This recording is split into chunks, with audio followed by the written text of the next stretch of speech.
Hello everyone, Kent.Bressler here. I want to welcome you to Kent's Kidney Stories.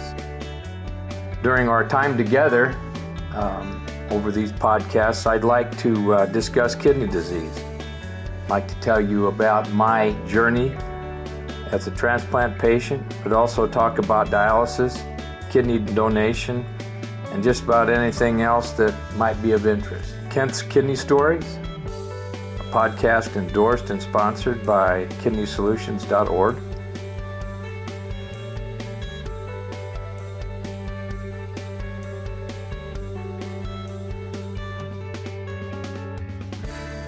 Hello, everybody. This is Kent.Bressler, and we're going to do some podcasting. And I have a really great friend that's coming on, and we're going to introduce him in a little bit. But I wanted to give you some details about what's been going on at Kidney Solutions, and generally just give you some tips real quick. Also, what we always do, as you well know, is start with prayer. So bow your heads and come to Jesus. Oh, gracious and holy Father, give us wisdom to perceive your intelligence and to understand your diligence, to seek you and to be patient, to wait for you, seeing you eye to eye, seeing your heart, to meditate on you, and in our life to proclaim you through the power of the Holy Spirit of Jesus Christ, our Lord. Amen. So, George, not Martin, Franklin. I told you I wasn't going to use Martin, but I did anyway. George Franklin is notorious. He's one of the most avid mentors and extreme kidney warriors I think that I've ever known and been able to call a friend. I wanted to bring him in here because he's been at it so long that he really understands kidney issues. But what we're going to talk about today is him. We're not going to talk about everything under the sun, but we're going to get really close to George Franklin. And it's a great story, and he's done some wonderful things in his lifetime, and he's going to continue on. So, George, welcome. How are you? I'm doing pretty good. Ken, how about yourself? Doing well. You know, you've been at it you've had your transplant for 46 years. And that's marvelous. It's excellent. People look at that, and I think it gives them lots of hope when they see that. And it's not bragging in any way, but when you can have that kind of longevity, there's a reason for it. But I would really like you to tell us your kidney story, how you came about getting your kidney disease, and give us it in your words. Let us hear it. Sure, it'd be a pleasure. Well, first, thank you for that prayer. I think with all that's going on in the world and being on lockdown in my own home, and I'm getting to the point where I'm getting tired of it. Amen. It's good to hear prayer. You know, certainly I pray myself, but it's good to hear prayer from another. So thank you for that. You're welcome. Good Lord, my kidney issues started really when I was 16. The doctor I was seeing had determined that I had a kidney dysfunction. I don't know, because I was a minor and my mother wasn't telling me everything, exactly what was going on. But in high school, at the age of 18, after graduation, I had planned to go into the military, but my sister announced she was going to get married that October. So I decided to wait and attend the wedding. This is my only sister, and I thought it was important. And so I waited, and during that wait period, after my summer job ended, and waiting another month for my sister to get married, I got sick and had a really bad cold.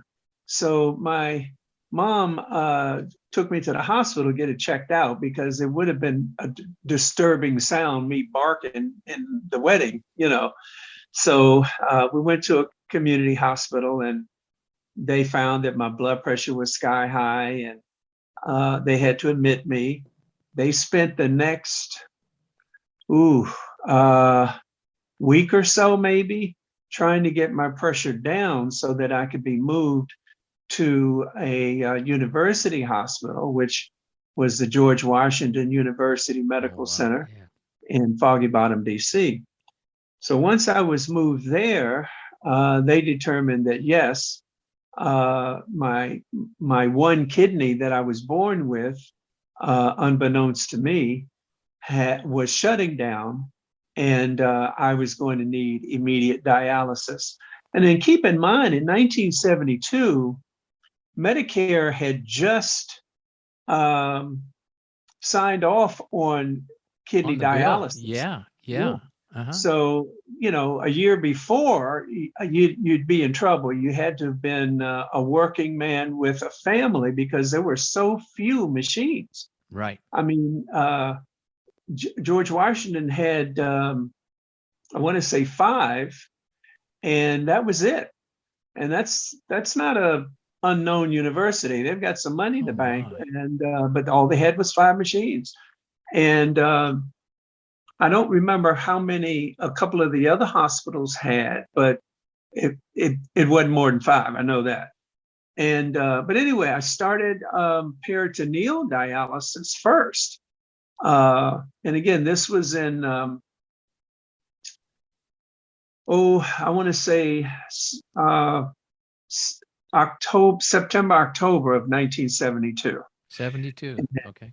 Yeah, and they tried to restart the kidneys with peritoneal dialysis, which is nothing like peritoneal dialysis now. I mean, they had these huge 2-gallon jugs that they had to heat up in a container. It was very painful because the water was either too cold or too warm, and I had terrible cramp. It was a bad experience. So they figured after a few days that that was not going to restart my kidney. And I think I started dialysis. Good Lord. I want to say it was November, but before I started, I actually lapsed into a coma. I was in my room. I was in a 4-bed ward, and rolled myself down the hall, walked down the hall to a guy I had met there at the hospital, and he was teaching me a card game. And I stopped at the nurse's station on the way back to my room to get a sleeping pill and a cough medicine. Apparently, I had coughed up the pill, and what I thought was the red cough medicine was actually blood. Oh, no. So I was coughing up blood, and a doctor wandered in. I mean, no one in that room was really sick, and saw what was going on. And so he realized that I was coughing up blood and I needed to get out of the room. So they rolled me out, put me on an elevator. And while on the elevator going down to what I thought was my room and ended up being intensive care, I lapsed into a coma. You went into a coma. And I was Yeah. in a coma for a week. My heart stopped 3 times. They told my mother that there was nothing that they could do, that she needed to go home and prepare because I was not going to make it the Get night. out of there. Yeah. And this year I celebrate 49 years of waking up from that coma. And I never expected to outlive my mom, but that was always a prayer because I'd lost a baby brother. My father had another son, and he passed at 13, and I saw what that did to him. So I never wanted my mother to go through that. But I never thought, how many years you say? 46? 46 years. 46 It's a years. long time, George. It's a Yeah. long time. 46 years Yeah. is just amazing. Yeah. So I did 3 years of hemo in center, which is all they had then. and from 6 a.m. till from 8 till 2, but I had to be there between 6:30 and 7 to set up our machines. I would go in, and they had the old Travenol. They had a huge plastic vat that you had to fill up with water, and there were 5 of them, and all we had was one water hose, so that took some time. And I would set up all the needles and everything that needed to be set up. So after 3 years of that, I was fortunate in April of 1975 to get a transplant. Unfortunately, it never worked. I never missed a dialysis schedule, and they had to take it out the day after Mother's Day. So how long was the kidney in, the first one? I think weeks, and they realized that it was not going to start. Okay. I think they did reject it very quickly. So they took it back out the day after Mother's Day.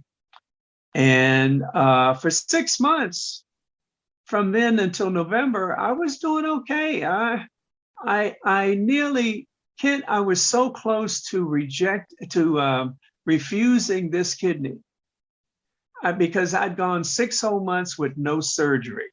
Yes. In the previous, previous 2.5 years, I'd had 6 or 7 surgeries. Yeah, constant. And two shunts, a fistula, a nephrectomy, the kidney transplant out. I was done. That was enough. So I was very fortunate. November of the same year, November 4th, 1975, I got another beep. And this was, we didn't have cell phones then. You got a pager from your hospital. Yeah. Uh-huh. You instructed not to give the number out. If it beeped, you knew it had to be the hospital, so you stopped and called. And they beeped me while I was in Baltimore working, and it snowed that day, so there was snow everywhere. I slid off the road, and some angel stopped and helped me get my car back on the road. And my doctor had to physically get in my bed and practically threatened me, because I was at the point where, dialysis, It wasn't I didn't so like bad. it. Yeah. I didn't like it now. 3 days a week, Yeah. Monday, Wednesday, Friday, those days were shot, because I didn't get off until 2. I might not get home until 3 or 3:30. Sometimes I was sunblind, so someone had to come down and pick me up. And there was always a parking issue where the university was. So many different things. So I had 2 good days a week, and that was it. I was very weak when I got off the machine. Like I said, sunblind sometimes, blood pressure very low. So I told him, I said, you know what, I'm going to take this kidney, but it better work. Yeah. It's the He said, ultimatum, "George," buddy. Yeah. He said, George, this is your kidney. This Yeah. is yours. You got it. Do not turn. He was pounding on the bed. Do not turn this kidney down. Yeah. And to this day, we are in touch with each other. I saw a picture of you with him, right? What? Yes. Just lately? The last picture we took together was actually 6 years ago. Yeah. The Kidney Foundation gave me a beautiful reception for my 40th Yeah. anniversary, and got a real nice glass thing over there, and but they did, and he could not attend it, so he came in to make a recording that they played at the Wow. at the party. But then I was scheduled to be there at the same day, and so they planned it that we would be there at the same time. Yeah. And I hadn't seen him in probably 20 years. Yeah. And he does, I guess it's still a valid term, a third world teacher. He's with Mission of Mercy, I believe his organization is called, where they pick up these the trailer things, the shipping containers. Yeah, shipping container. Sure. Yeah. Yeah. They sterilize them, they put operating equipment in them, and they helicopter them anywhere they need them. I'll be darned. And so And he's he's still working trained. doing that. Yeah, still is. Wow. Yeah. How So old do every you time figure he is? How old do you figure?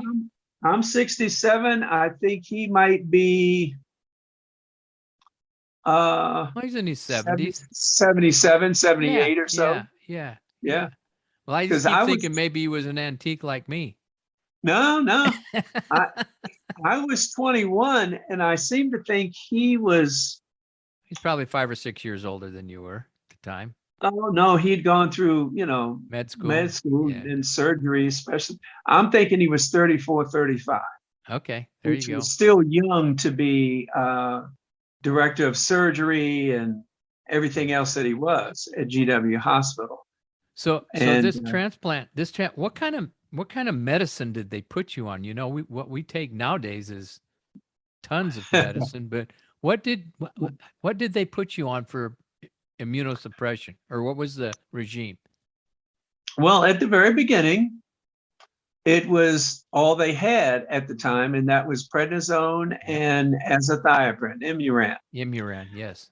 And I was actually on just those two drugs until my 44th and 11-month anniversary.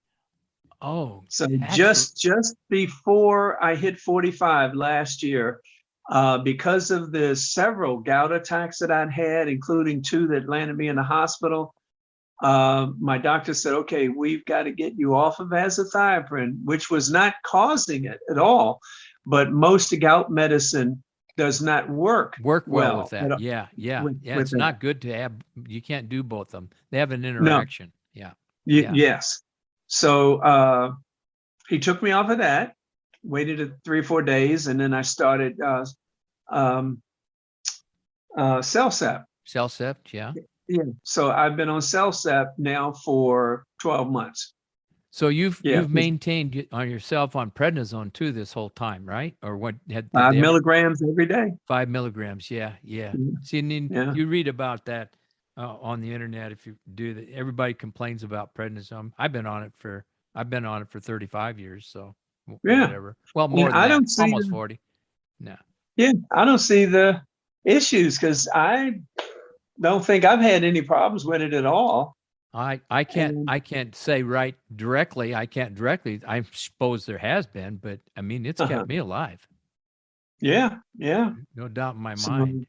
Yeah. I got you off track. I got you off track, and I'm sorry. No. So that Imuran, just as another aside, and we've talked about this before. I have a very good friend, Bruce Kraft, who's been on it for 50 years. Did you know that? He's been on Imuran and prednisone. Yes, he's been on for 50 years. So why isn't he in my club? Well, we're trying to get him in there. It's like herding cats. We're going to get him there. I think what I'm going to do, Barb told me just to give me his information, she'd adopt him. And I said, that's good with me. That's what I'll do. So, she'll get him in. So how are you doing on the CellCept? How you look great, George. You really do. Thank you. Well, I've lost, although I'm 194 pounds, that's 10 pounds more than I need to be, but I don't know where the weight gain has come from. I mean, 2 or 3 months ago, I was at my normal weight, which is anywhere between 180 and 185. I'm fine. Because I've had open heart surgery and an aortic valve replacement, I do have to watch my weight. Well, sure. But it may have been the 6 or 8 dozen cookies that I've fixed for some of the nursing homes here, and the several blueberry pound cakes that mysteriously, when they get where they're supposed to be, they're always missing a couple of pieces. So there's always a reason. And I've got I don't know if you can see it, but I've got a dining room table full of chocolate chips and Heath bar chips and peanut butter chips and So this year, I think everybody's going to get cookies for Christmas. That's good. And You know, yeah, yeah, this whole process, when you think of it, and I'm going to be 35 years in April. good. And the hardest thing for me to understand is why I got so fortunate or been so blessed. Here, you've had a deceased kidney, and I've had a living donor kidney. Mhm. That's significant. I mean, there's It is. there's a big difference. And you held Yeah, on to that kidney for 46 years. yeah, yeah. Well, like you said, it's a blessing. And the only thing I tell people when they ask me, well, what's your secret is, one, you take your medicine. Yes. If your hair falls out, then it falls out. Yes. You want a bald head or you want to Be on be on dialysis. dialysis? Yeah. So I mean, I've said that to people, and Yeah, absolutely. uh, um, the other thing is to get out and live. Don't think that you can't do this or can't do that because you have a transplant, particularly a kidney. And we've got club members that have skydived. We were talking about doing it as a group when the games were going to be in New Jersey. Yeah. We were all going to skydive into the stadium. I was And I was on board with that. I yeah, was I know. ready. Yeah. Yeah. And when Bill Ryan told me about the death of I think it was his brother-in-law that passed away, his chute didn't open. Well, I said, well, that ended my idea of ever going sky. And the fact that I have a fear of heights and Oh yeah.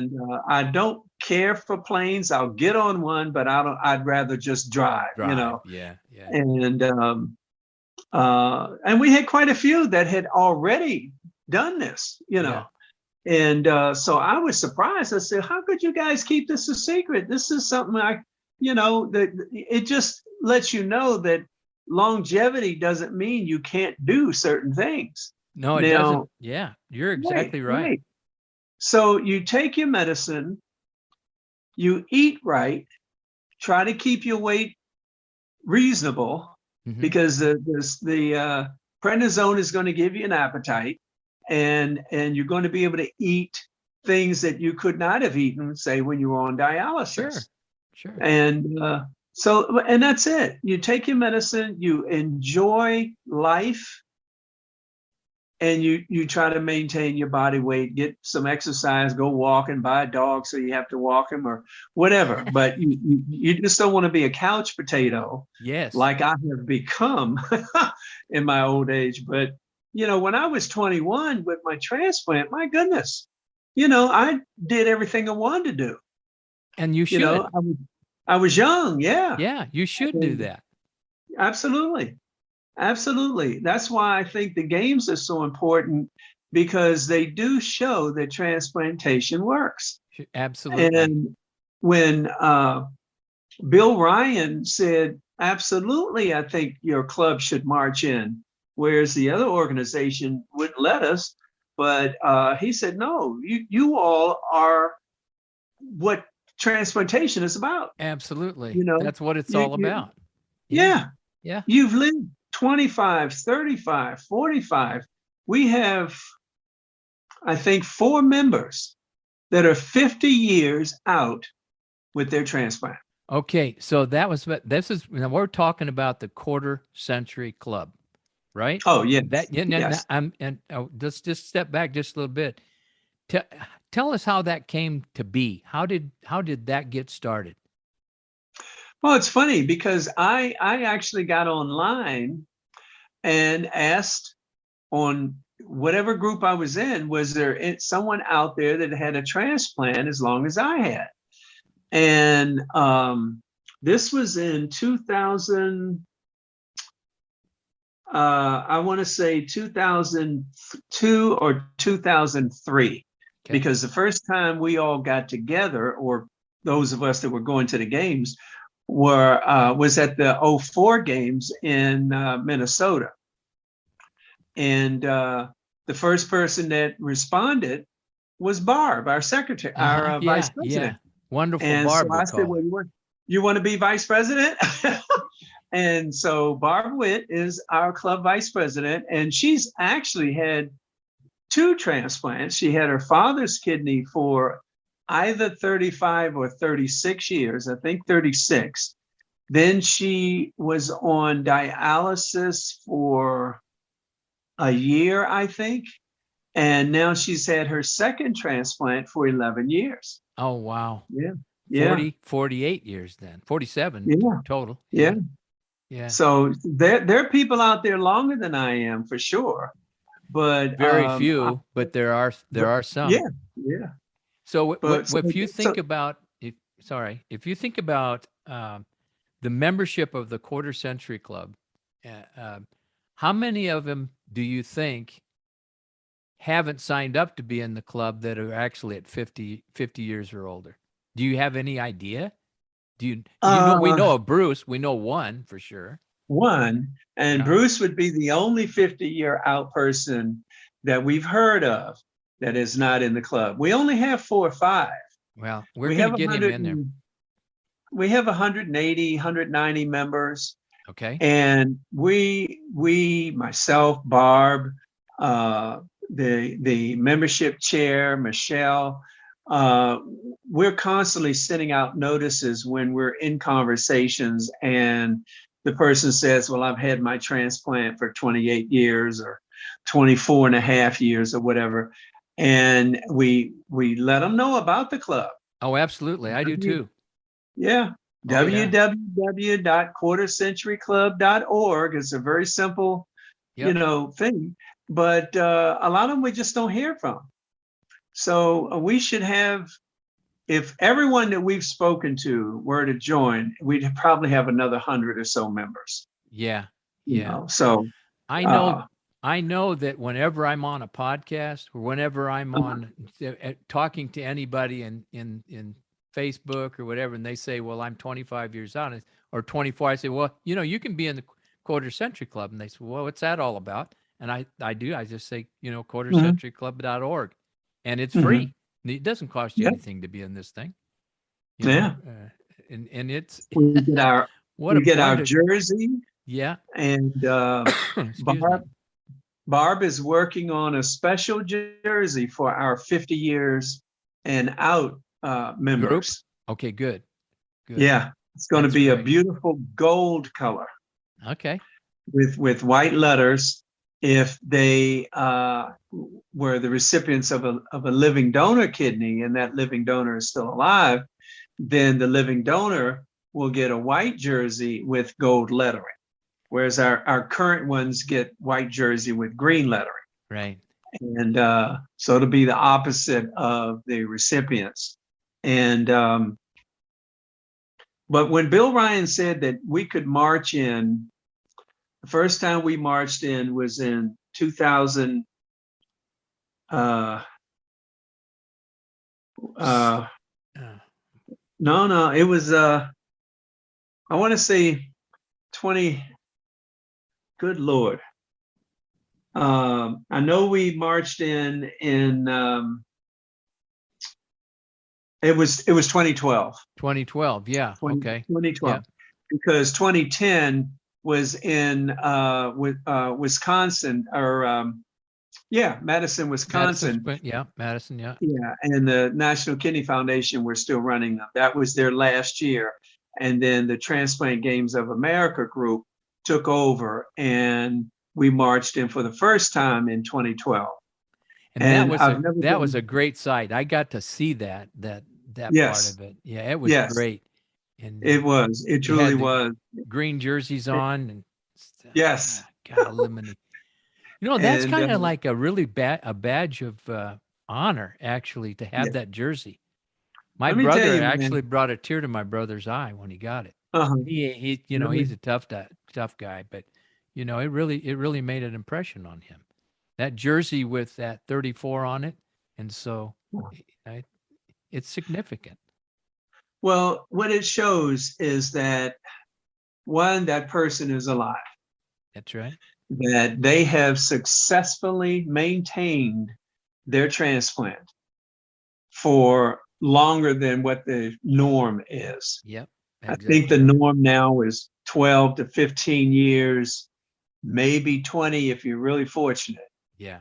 But to get to 25, 30, 40, 50, Come on. you're doing something right, Yeah. you know. And And that is someone, particularly right that you're taking care of yourself. right, You can't abuse yourself and get there. There's no way. right, right.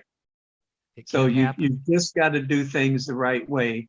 And I mean, even though it's 46 years, I look at it at I've had the kidney longer than twice as long as I lived without it. You Exactly. know, yeah, Yeah. got my kidney when I was 21. I'm 67 now. Yeah. So I mean, it's life sustaining. And when we march in, our goal is to give the donors that have donated, being a living donor, to give the families there who may have lost a loved one, and let them know this is what your loved one has done.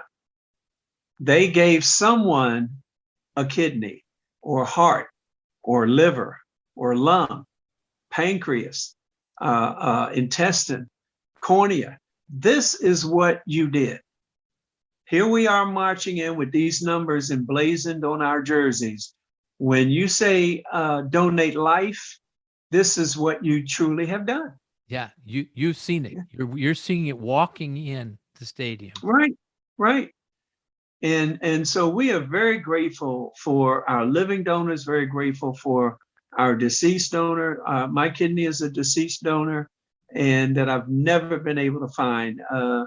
The record keeping system and so forth was a lot different in 1975 than it is So now. you never knew. You never knew.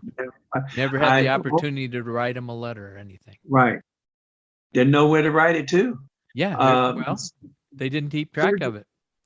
Right.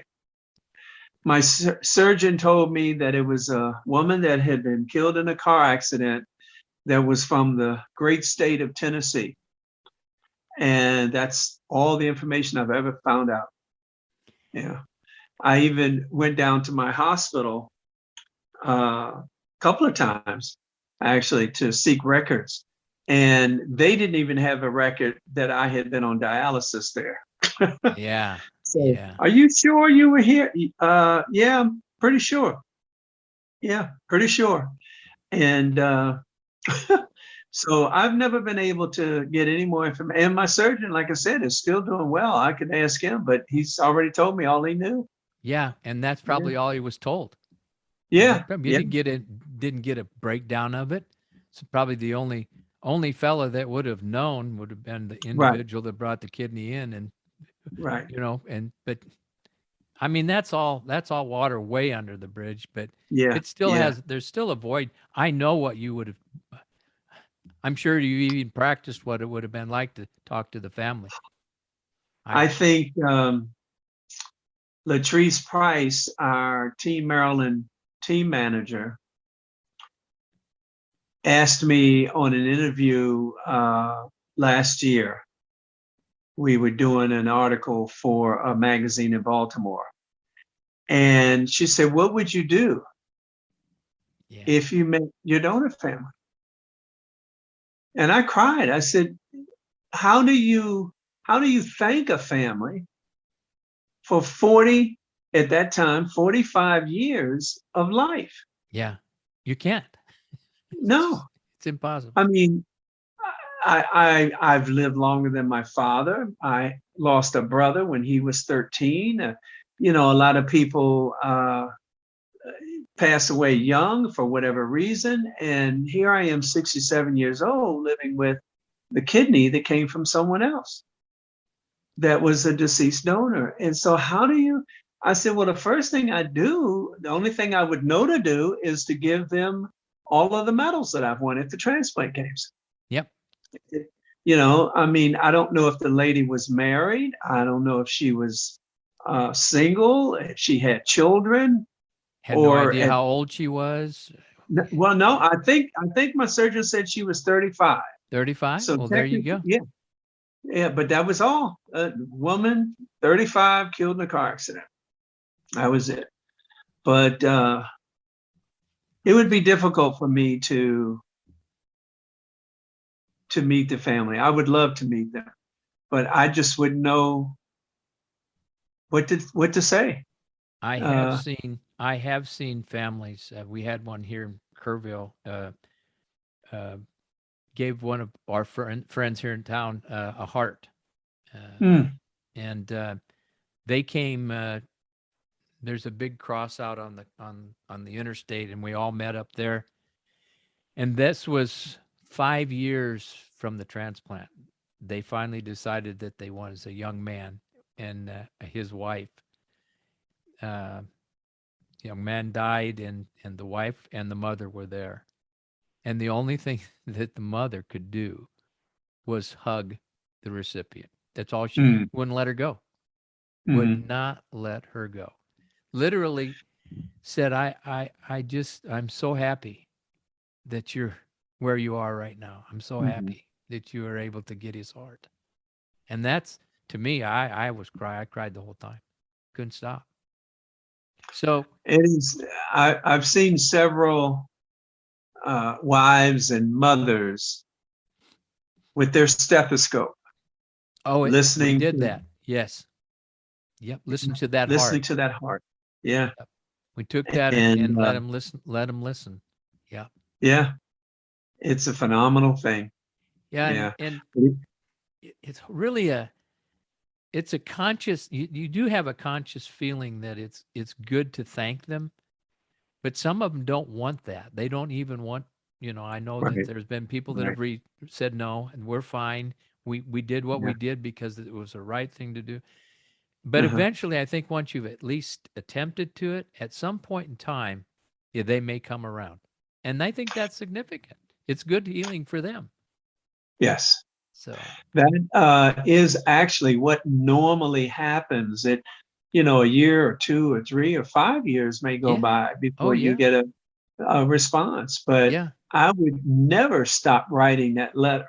Nope. So for your listeners, I would never stop writing that letter. If you do it on holidays or on the date of your transplant as a memorial, let the family know that you're thinking about them on this day, because you never know how that's affecting them.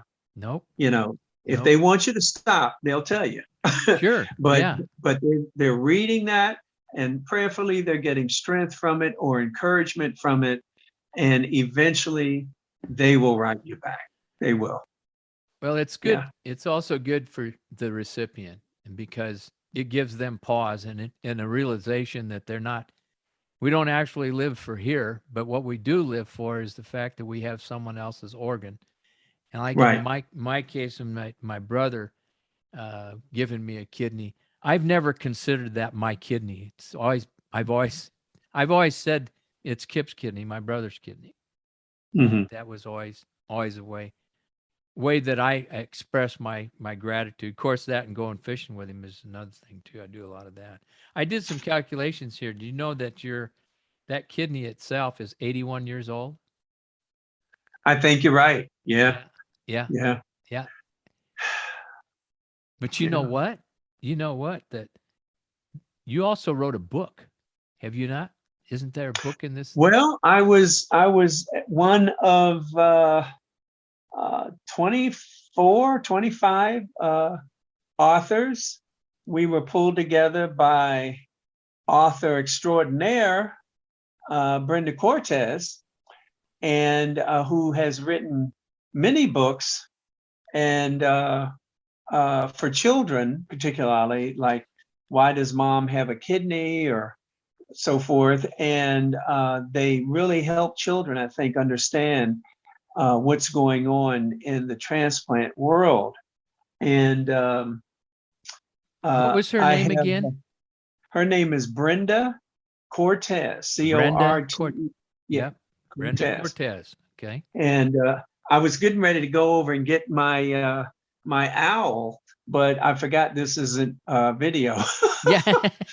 So Yeah. I'd have been standing here with him, but she created Howl the Owl, which Howl is an acronym, stands for Helping Others with Love. And we have one of the authors created a living donor club when they found out that they could not join the Quarter Century Club unless their recipient was a member. I said, you know what, please don't just walk away from this. Start a club. Something. Yeah, Absolutely. start a club for living donors. And it's going strong. So if there are any living donors on here, absolutely have to get in that club. And her name is, Kate. Oh my, I'll have to get my paperwork. Well, But that's all right. I'll send you the link, Yes, and send then me the you'll be link. able to pass Yep. it out. Well, But we'll Brenda put it in Cortez, with this. Yep. yeah, but Brenda Cortez decided to do a book that went across the entire spectrum of organ and tissue donation. And in that book, you will have every organ transplantable. Someone has it, and they are writing a chapter.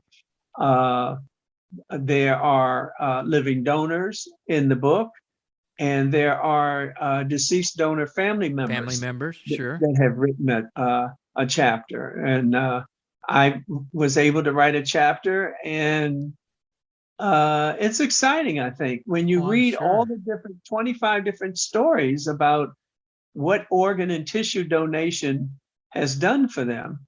And the name of the book is Because of Organ Donation. Yeah. So it's a fascinating book. If anybody wants one autographed, they can email me, and the books are $25. And they can also be gotten on Amazon for pretty much the same price. And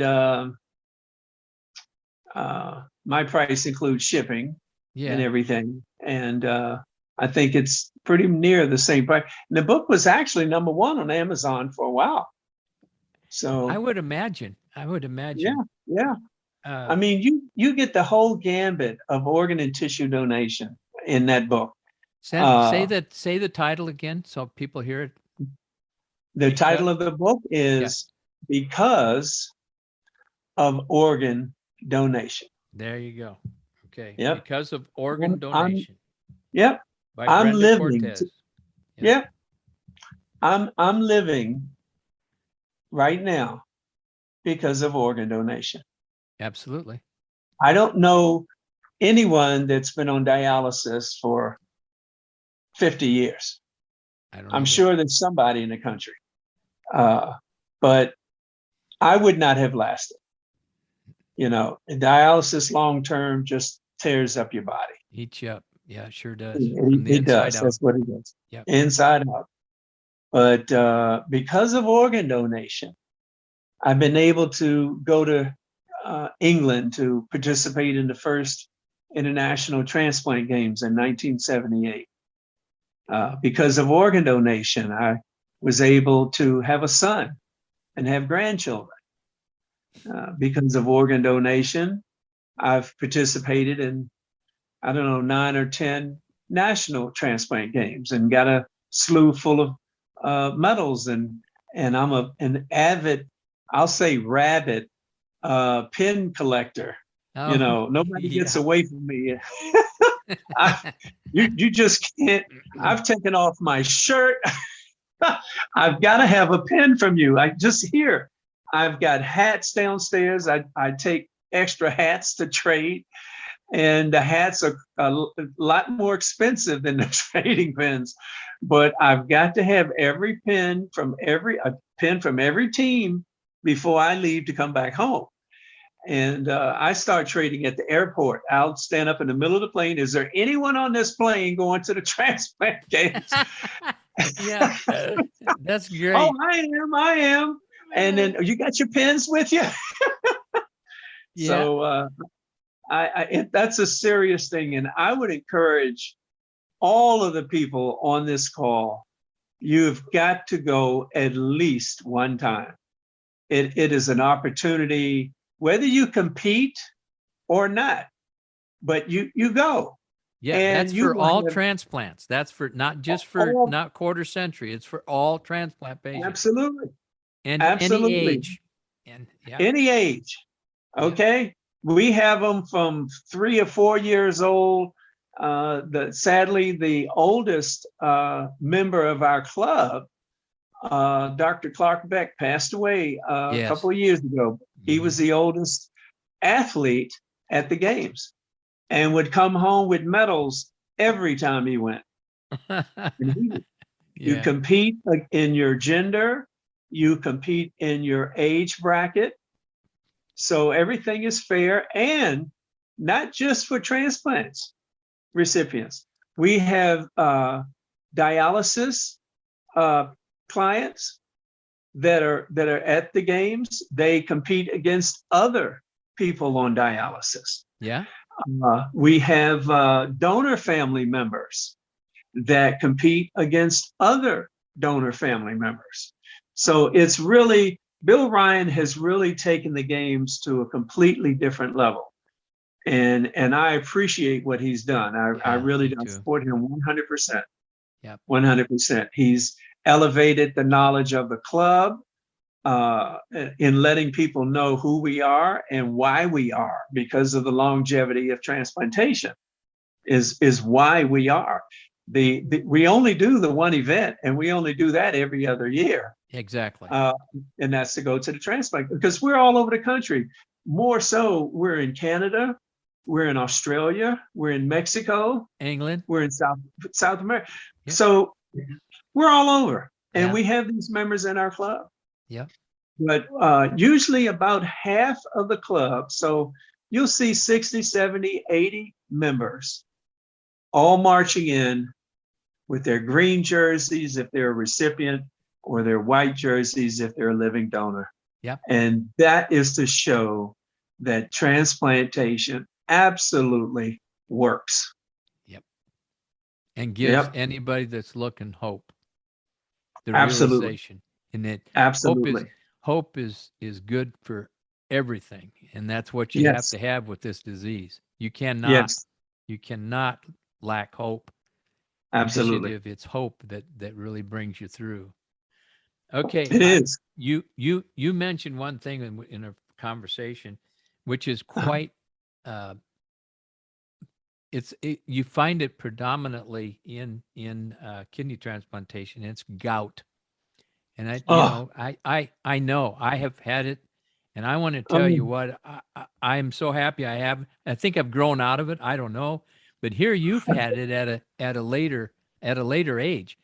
But think back, it was in my fifth and sixth decades that I was plagued by it. No matter what I oh, do, it was, like it was almost every 6 months I would have a flare up. And mhm. never, I don't think it ever went away. And then all of a sudden now it's gone. Now I take allopurinol, but I only I take do it 3 too. days a week. I take it 3 Oh, days. Yeah. I reduced no, that about 10 or 15 years ago. My doctor said, let's cut back on that. I've never been on any of the new medications, just allopurinol. And I've always used colchicine. Always used colchicine. Never used any Indocin or anything. Always colchicine for flare-ups. When really active flare-ups. Tell me uh-huh. about yours. What was your makeup? What did it really do for you, or to you? Well, mine started, um, I want to say 3 years ago. Okay. So you're roughly And 63 or 4 years old at the time. Yep. yes, I Yep. was 64, 65.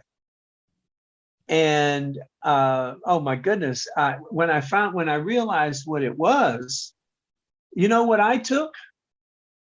20 milligrams of prednisone twice a day for 3 days. Yeah. No Okay. pain. And That it was went all right I took. away? Oh, really? Went right away.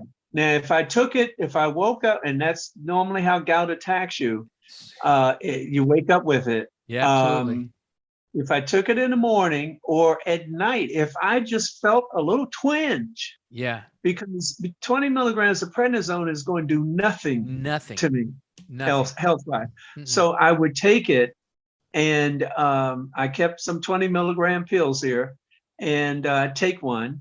And in the morning, if I didn't feel any different than I did the night before, then with a little twinge, I would take another dose, and then one that evening. And usually that was it.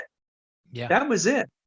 But I the reason why I started having them is because what year is this? 21, 4 years ago in 2017, I believe, I had to have a kidney biopsy because my GFR was dropping 5 points every month.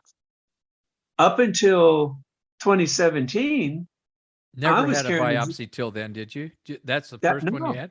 Yeah, first one. I first was a one. Yep. nervous Nelly, Oh God, but imagine you were. I had no idea, couldn't find anybody that had one to talk to. I knew most people have had them, but I had never had them, never had a Yeah. need for it. But Yes. we did not know why every month I was losing 5 points of function. So I called my doctor and I said, "Are you watching this?" He said, "Yeah. You know what? Let's start thinking about doing a biopsy." Yeah. So we went down to DC at Georgetown University, and they did the biopsy there, and they found that something had attacked the glomeruli in the kidney, Yes. so the damage was going to be permanent. Um, by that end of that year, I fully expected to be on dialysis. Yeah, you figured it was I going to go south fast, Yeah, right? I remember it talking to went. you then. Yeah. Yeah, Yeah. 5 points a month. I was 40 points. I was a GFR of 40 when I was having a biopsy. Yeah. So Yeah. I what remember didn't that. take too many more months. Yeah. Yeah. So my doctor last year, after 2 hospitalizations, he said, "You know what? We need to put you on some gout medicine. This is causing you extreme stress. My bathroom here is just across the hall from my first floor bedroom. Twice I had to call someone to come to my house to get a bucket in my You basement so couldn't that get to I the bathroom. couldn't Yeah. get to the bathroom. Yep. Couldn't That's how walk. much pain it was." Yeah. So it was Yeah, mostly in your foot. The gout always. is always Yeah, in your big toe. Yeah. yeah.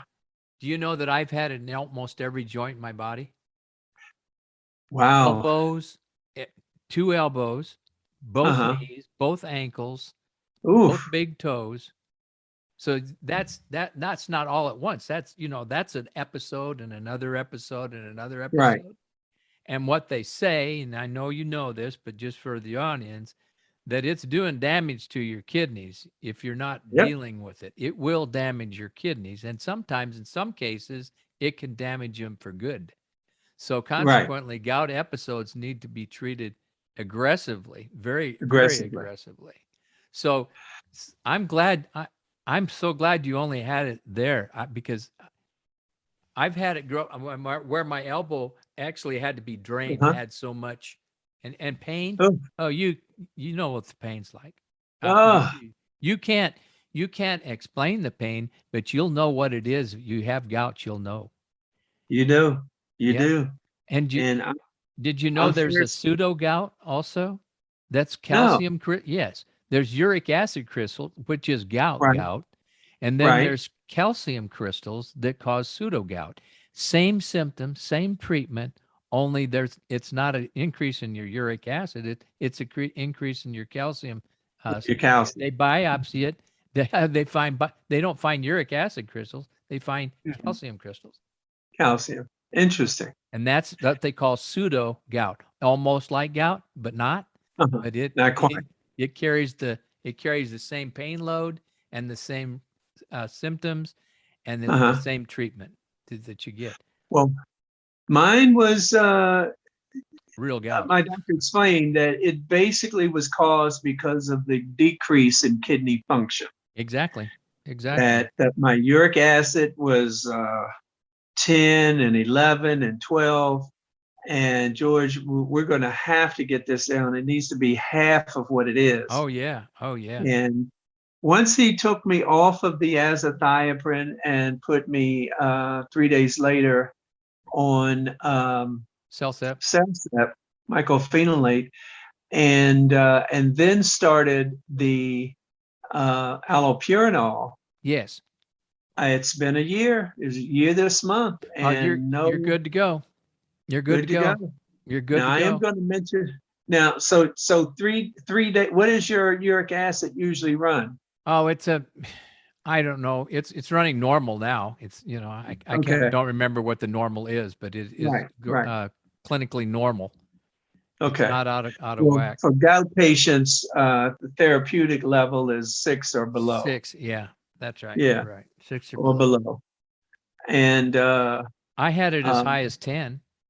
woo, that's when I had to get some friends to come in here to help me to get out to the hospital because I couldn't move. No. So that's just one of the things that you can get. And you can see my face right now. You can see it. But that's skin cancers. I've had treatment for skin cancers. That's a plague also after transplant. If you're not careful, you get an awful lot of skin cancers. And that's now Barb every other month she's getting something sliced or that's me too. Shaved or, me too. Yeah. Hey, do you think I should have Barb on one of these? I think you should. I'm going to. It's in my book. I've got her in my book. After she listens to this, I know she's going to want to. There's another person I could highly recommend. He's a club member, and he's a young club member, and that's Austin Lee. Oh, hi. I've already done him. Austin said I missed him. He's in my podcast. I did Austin Lee about, I'm going to say, a month ago. Oh, definitely. Oh, wow. Yeah, I'm a fan. I'm a fan of that boy. Yes, sir. Oh my goodness. He literally puts tears in my eyes. I am so grateful for him as a human being. His mother and father are God-fearing. They raised their kids up right. They're all good kids, and I say kids, they're all grown adults. Sure. And but Austin Lee reminds me so much of myself when I was his age. Yeah. As a matter of fact, he had his mother's kidney at age 4 and kept it until he was 18. At 18, like me, he started dialysis. Yeah. Like me, at 21, he got a living donor kidney from a church member. Yeah. And who has passed actually because of cancer. She passed, but her kidney is still working in him.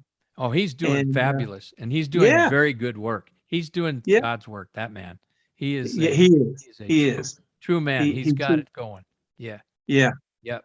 I've tried to adopt him, but his mother and father won't let him go. They probably want ransom for him, I suspect. That's it. He's such a good kid. Yeah. So I can't let that one. That was another thing that I would. I've talked to you about this before and never explored it. I would like to do more quarter century club members, and if you could spread the word and let them listen to this, and then absolutely, I want to do I'll do them all. If they all want to do it, I'll do one on them. Well, we'll just have one section for quarter century club members, and that'll be, we'll get a sponsor for it, and it will just be really great. And that sponsor may want to help us at the transplant game. So I think we should work that out. Okay, that's what we're going to do. Okay, now back to you. I think I have gotten to a point where I've asked you everything I can think to ask you, and I know it's probably not nearly enough. Can you think of anything, absolutely anything that you want to bring up? Oh my.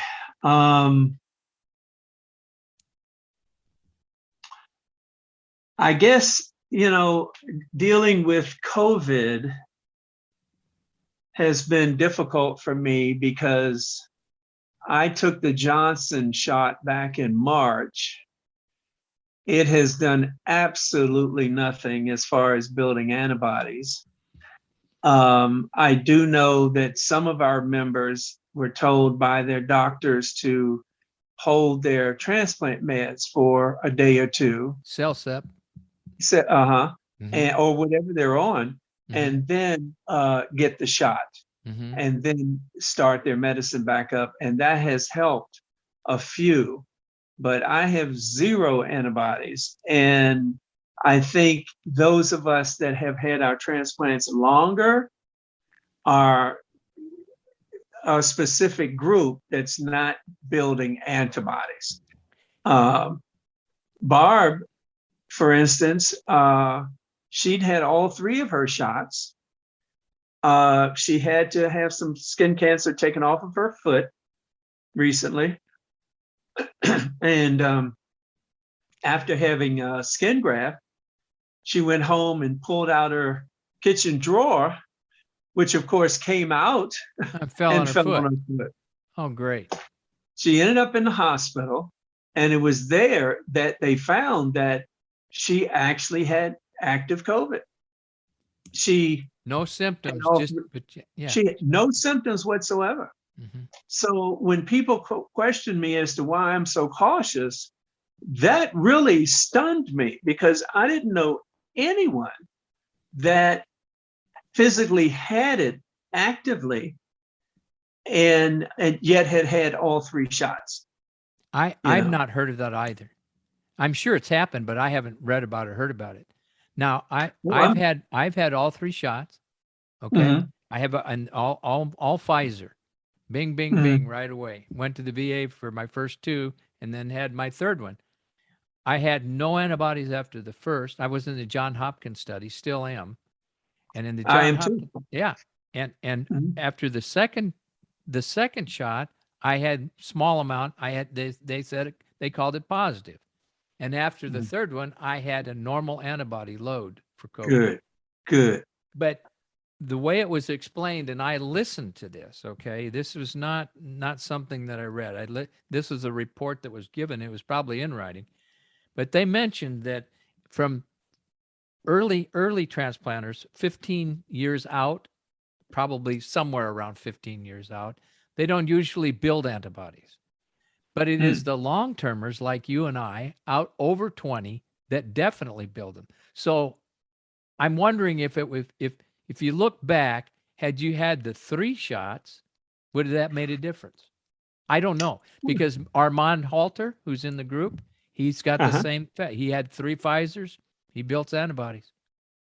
Been building them all along. Good. And Well, I don't know what the trick is. This is a very bad illness. I don't care. It is. It is. It's bad. But you know what I guess I'm going to tell you this, because I've always believed this, that now, today, if you get COVID, you're symptomatic, you need to go in right away. There is treatment for it. They can give you these monoclonal antibodies and you'll do Yes. fine. Yes. Before, it was a death warrant. You'd be in the intensive care unit, intubated, Trendelenburg position, and out the door to the morgue for Yep. transplant pay. 30% of them were dying. Okay. We've lost, I believe the number was 5,700 transplant recipients. Yeah. Yes. There's Because no of doubt in COVID. my mind. Yes. Yeah. And one thing, 5,700. yeah. I'm sorry. Does this go through your mind?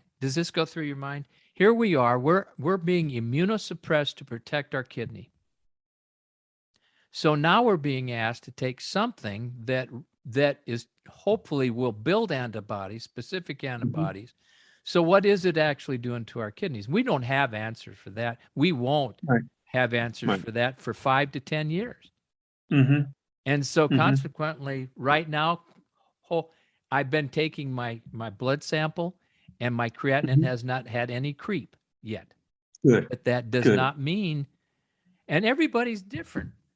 Mm-hmm. Everybody's different. I just really believe that you have coverage. If you've been vaccinated, you got at least some coverage, but it wanes. It wears off. Yeah. It does. And they're going to give you a booster again. I suspect that every year we're going to be taking a shot for COVID. I couldn't agree more. Yeah. Just like the flu. Yep. Absolutely. Which I've never taken a flu shot. Okay. I, I've I, always taken them. I'm just the never, way I am. but then I've never had the flu. Yeah. I, I had I it. I uh-huh. had You swine have? flu early on, but that was before I was transplanted. I have not Uh-huh. had any flu or even flu-like symptoms that I can Uh-huh. remember since I was transplanted. Right. Neither have I. And I had a doctor years ago because the vaccine was a live vaccine at the Oh, time. Now it isn't, so it's not as strong. But I wish that we had been in the study. They weren't oh no. included, they didn't Yeah. include transplants. So that's one problem, but I wish they had. And part of the Johns Hopkins study as well, as a matter of fact, they called the other day because they wanted to make sure that I used the new, they have a different Device. doctor Yeah. that's over the program now. So I have a different sheet for blood draw. Yes. Yes. And but I'm having the hardest time getting the daggone Moderna shot here. I've gone to the same place twice. The Oh, second time with a letter from my doctor insisting that I have only the full strength vaccine and not the bonus dose or right. booster shot or whatever they call it. And so when I get off today, the first thing I'm gonna do is call Walmart and see if I can make an appointment there. I know I know that Walgreens has it. Now that I'm Right. talking Texas. I'm talking Right. Texas. Yeah, we don't have a Walgreens. And do you have a CVS? Yeah, we have two CVSs, one here and one in the next city. And we had a Walgreens, but it closed down last year. I think the I think, CVS here has it. So you might uh-huh. want to check with them. I Of believe course, the you're CVS, doing that. if Walmart tells me no, then I'm going to call the CVS. Yeah, just keep calling them And all. Call them all. yeah, well, And it's a small town here, so we only yeah, have 2 or 3 drugstores. yeah. But Well, there's a, that's 22,000 people in Kerrville, and we oh, really? yeah, Well, it's yeah, about the same number we have, about the about same number, 20,000. yeah. But Yeah. you know what? Just between you and me and your doctor, maybe you could just, instead of looking for Moderna, go Pfizer. Why could you not have Well, not had a Moderna shot? Have you? no, I've You've only had had the Johnson and Johnson, Johnson. So and why I couldn't you know do a Pfizer? I could, but Moderna is the strongest. And I know you done the research. oh yeah, I know you absolutely. done. I know you've done your research, and I did read. That was I on did. No, no. Bless you, man. That's what you got so to do. many, Yeah, so many Zoom meetings and everything yeah. about what was going on and Right. how it was including us. So absolutely. But you But you you might entertain that, knowing for fact that long termers, according to that study, long term transplant patients do build antibodies, and I'm proof, and Armand's proof, and I can give you 5, 6 other people that have had the Pfizer shot. Okay, well, that's but what I'm that's hoping for. just go ahead and find it. Do it. Yeah, yeah. I just don't think we have any other alternatives as transplant patients. I don't want No, to. I don't listen to any of what's going on for the other people. I know what I have to do for myself. I'm very right, selfish right, about it. You've been right, that way your whole life. Me too. Because if you're not going to take care of yourself, ain't nobody else going to do it. right, right. And that's part of transplantation. You have to understand that you're going to have some limitations. Yeah, you might not want to play any more tackle football, Yeah. uh, but you do want to take your medicine. A lot of people don't like taking pills. Then transplantation is That's simply not for you because you're I'll going do to it have then. some pills to take. Yep. Yeah. You're going to Yeah, take them, and you're going to take them your whole life. that's It's not a it. matter of, okay, you're going to get off of them in a year or two. Ain't happening. Right, You and I've been on right. it for over 30 years, 40 years. So if 40, people are 46 listening, years. yeah, if people listen, that is the only reprieve that you have, is the realization that you will take pills, and it will That's it. be that way. Yep. Okay, buddy. I'm going to draw a string on this, close up the bag, and we're going to get on down the road. And Okay. if you would help me with my quarter century partners, I'll go online again and make an offer to do this. But if you want to say it, I know it would carry a lot more weight if you're telling people that it's available and free. I will. I put a note on there last night, I think, because I'm looking for. There was a lady that did an article on 3 or 4 recipients. I was one. And they are looking for people like myself that had Johnson, but did not build up antibodies. So Okay. if there any of saw the that. listeners, yeah, I saw any of the that. listeners, Yep, I saw that, and I will spread the word. We okay, have fantastic. Jim Myers, and I have one of his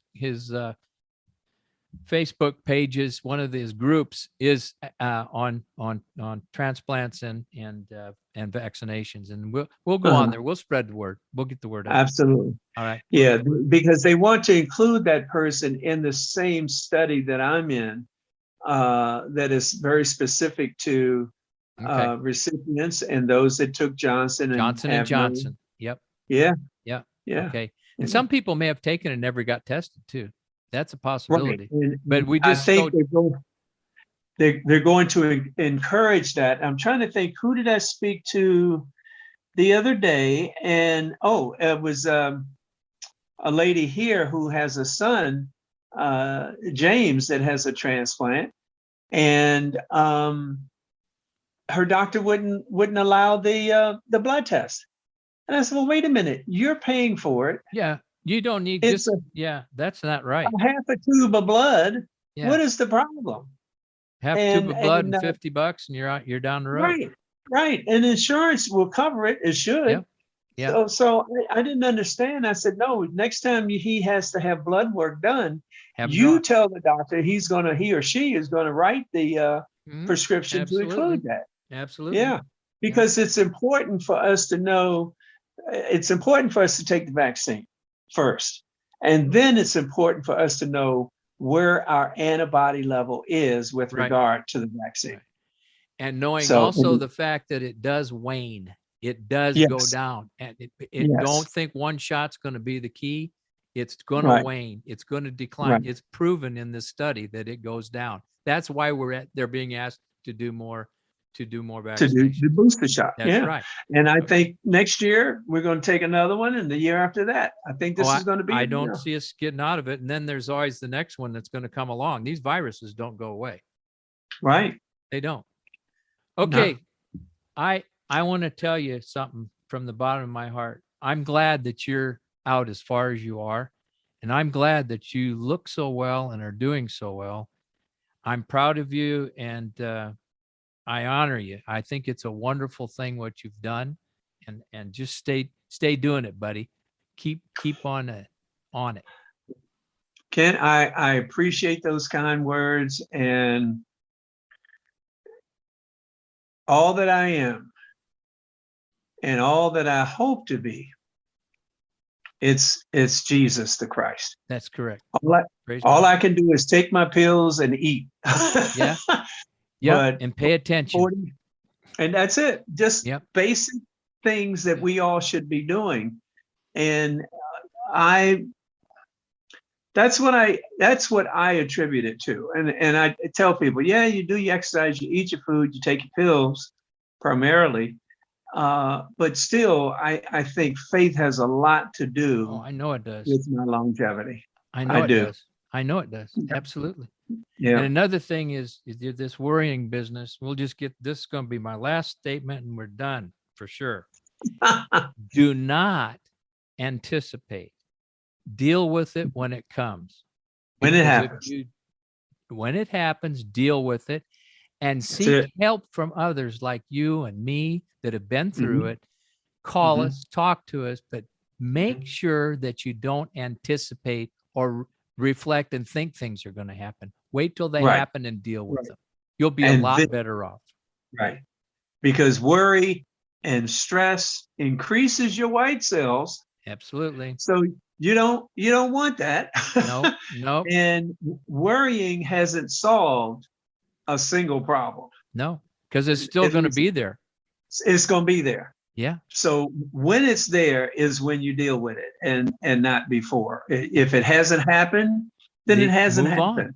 Yeah. You Move move on. on. Yeah. That's it. Keep a Okay. positive outlook on everything. Yep. And you've done that. And And I believe I've done that. And I believe that's longevity talking. I And agree. don't be a agree. numbers person. Just go on. Just live. Whatever happens is going to happen. You deal with it and you correct it as it happens, not thinking it's going to happen when it happens. That's it. All right. That's it. Yep. You're a good friend, buddy. I really appreciate you Thank a you. lot. And You we'll, are as well, and I appreciate you and the work that you're doing. well, thank you very much. Okay, Yeah. folks, listen, this is the time that we're going to close out this wonderful podcast. And when you listen to this, if you get a chance to listen to this, I ask that you go on and send it and share it. Tell people this is a lot of good information that needs to be out in the community, and it can't get Absolutely. out unless you do it. So until the next time, keep breathing.